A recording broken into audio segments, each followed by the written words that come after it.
Hello, BookTube. For this Poetry Thursday, I will be reading Magnified by Justin Chin from the anthology Queer Nature, edited by Michael Walsh.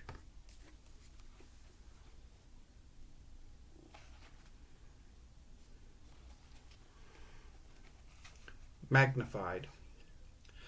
My brother got a microscope for his 12th birthday, hope of the family, excelling in all subjects, graced with straight A's and a brain for chess. The gift was an early enticement into the illustrious world of medicine. But he was too busy playing football to bother with it, so after it lay in its box for months, I took it on as my own. Dinky, plastic thing it was, but I felt like a scientist in a foreign TV movie. I set the instrument up in our study room, used the table lamp and shone its harsh bulb onto the reflective mirror, redirecting the light through the slide and into the magnifying eyepiece. The microscope set came with ready-made slides, a tiny piece of pink feather, a sliver of an unnamed insect's wing. But I wanted to see what I wanted to see. I learned how to prepare slides. I took a sewing needle to the spore bags underneath fern fronds and scraped spores onto slides. I saw round black saucers.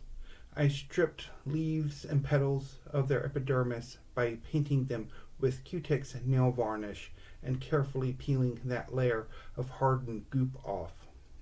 I saw brick walls of cells in perfect order to respire and to photosynthesize. I looked at onion skins. I saw exquisite paper thins. I looked at droplets of swamp water, but I saw nothing.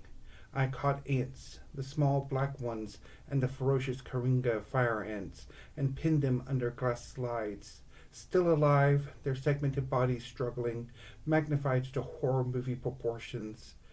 The red ants snapped their pincers in despair and anger. The black ones waved their 6 legs in tired resignation. Once I turned the magnification too high, and the lens crunched into the slide, cracking the cover slip, squishing the ant. Its grisly death, full of juice and torn segmented bits, magnified 200 times. I looked at moths' wings and butterflies' wings, mosquitoes' proboscises, beetles' legs. I looked at hair, saliva, dead skin peeled off from a sunburn, dried blood from scabs, toenails, a drop of blood. Later, my dad let me use his microscope. An impressive thing, heavy in metal, not the light plastic toy I had been playing with, and the magnifications were much higher. This was how adults saw things, and everything I had seen magnified before was remagnified into a grander scale. Cells broke into smaller cells, colors broke into a myriad of more color and detail, light into more light. Amazements into marvels, marvels into epics. The droplets of swamp water that revealed nothing before now teemed with wriggling things and strange life. The drop of blood now took on more red, and life's movement shivered within that smear on the slide. I looked at my semen and saw sperm cells, the little bits of me wiggling their tails, swishing away to a fetal ruin. Everything I had dared to cram under the lens and everything I could scrap and mount onto glass slides was made up of small things of such delicacy, and smaller things even, that when assembled together constructed a greater beauty.